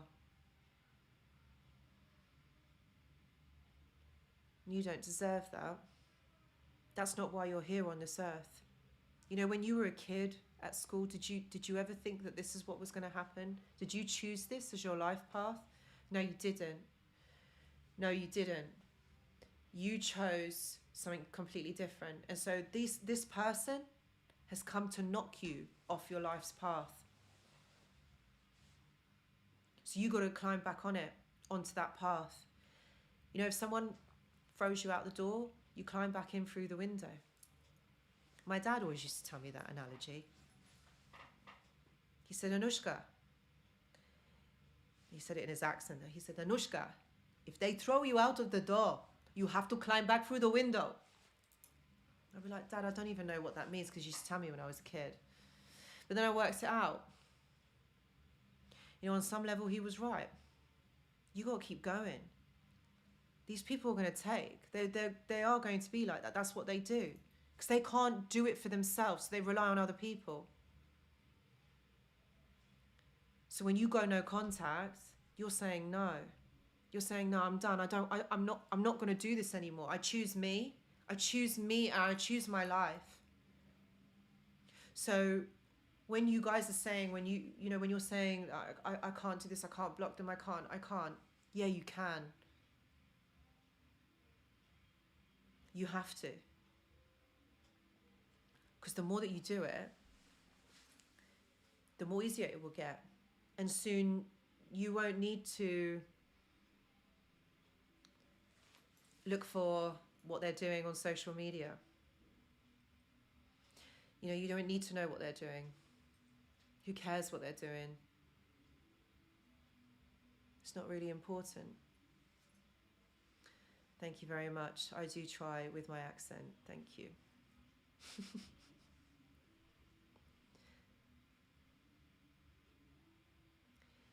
You have to choose yourself. You have to choose yourself. Guys, I can't believe this time has gone. Have I really been talking for 2 hours? Do you know what? I do have a lot of fun in these lives. And I do love connecting with all of you. I really do. It's really nice to know that you guys are here, but you know what? It makes me sad. Like, honestly, it makes me so sad. Like, reading what you guys have gone through, what each and every one of you has experienced. Please know that you're not alone. Please know that a lot of us here have, experienced very, very similar. And you know what? You all are warriors because you've survived this. You're not victims. You are not victims. You're not even survivors. You're warriors. Because these people come into your life to knock you off your path, like I said before. And you got to get back up. You got to get back up. You get knocked down, you got to get back up. You can't let someone like that come and take your life from you. I mean, seriously, who are they? Like, who are they? Don't you remember, guys, who you were before you met this person? I do. So I'll tell you a little story. I used to love going out. I love going out. Like, I mean, out, partying, dinners, the whole thing. I loved it. I used to love going out with my friends. And my sister. Now she's very boring. She's got older. She never watches my live. She never knows what I do. So it's all right for me to say it. So we used to go out all the time. I used to love it, running around in London, we're out like 3 or 4 days in a week. Yeah, that's what I used to do. I really enjoy it. I'm very sociable. I really enjoyed it. But when that person was in my life, I weren't allowed to go anywhere. I was stopped from going. So I wasn't able to connect with others. I love my friends. I really do. I have so much fun with my friends. And going to the tavernas, absolutely. I really enjoyed that. The food is absolutely amazing, especially the feta with the honey.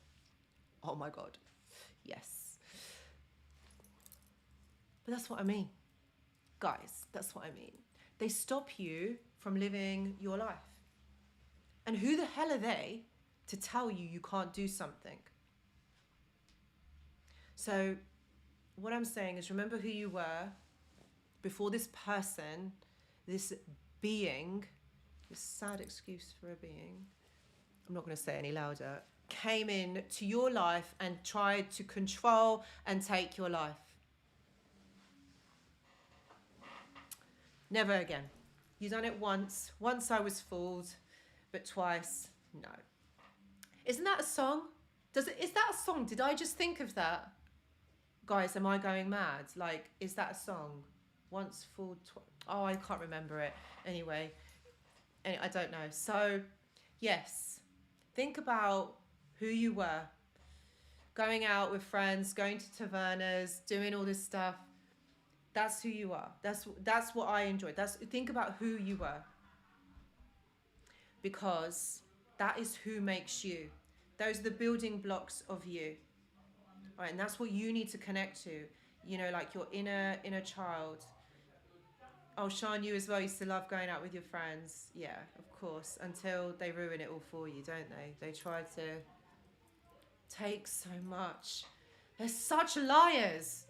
They're so awful, aren't they? Like, think about it. Like, reading all of this, like, they are so awful. Seriously. I'm not singing anything. I cannot sing.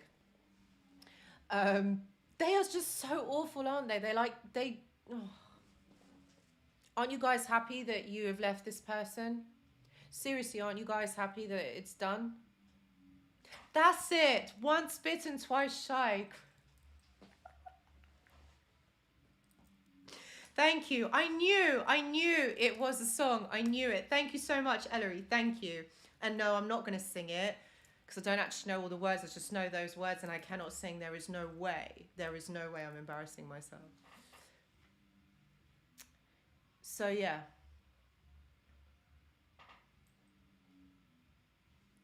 Yes, another one. Better late than sorry. Absolutely. And chances I'm not worried because they will all face the same fate in the end. Yes, they will. Yes, totally, totally. People see through them. Like, at the end of the day, like, people see through them. People see them for who they are. And then they don't like it. They get embarrassed. So, like, when you go no contact, you're seeing through them. That's what you're doing. So, at the end of the day, you got to stick up for yourself. You got to stick up for your life. You got to choose your life. So think about the things that you're going to be doing in the new year and over Christmas in the new year. Things that you're going to be doing tomorrow when you block them, when you stay no contact. Think about how you are going to get your life back and how you're going to live your best life. And for those of you who want to live their best life, please join my mentorship program because I'm going to help you get there. That's what I'm going to do.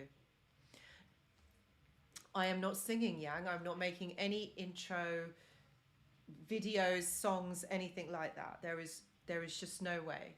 Otherwise, we would continue to be toxic. Blocked him. Gaynor, do it. Yes, amazing. Everyone give a round of applause to Gaynor.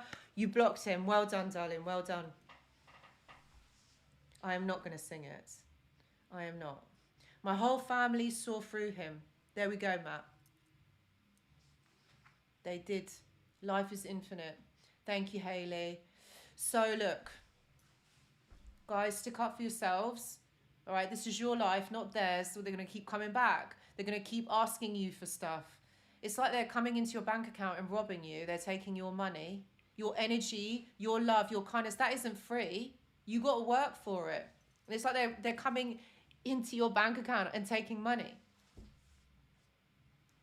So stop robbing yourself. Give back to yourself because you deserve to.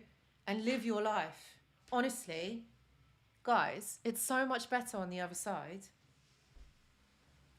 That's how you got to remember. It's so much better on the other side. Once you get there, it is going to be painful. It is going to be hard, but each and every one of you can do it. I'm going to help you guys with my mentorship. Absolutely. Please join. Please click the link. It's in the description box and it's been in the chat as well. I'm going to help you achieve the best life possible. Okay? I'm going to help every single one that signs up. All right? So guys, thank you so much for being here. I will be back next Tuesday for another live. I'm going to post the topic thing in, oh, you know what I mean, the poll in the community tab on Sunday. So have a look, check it out.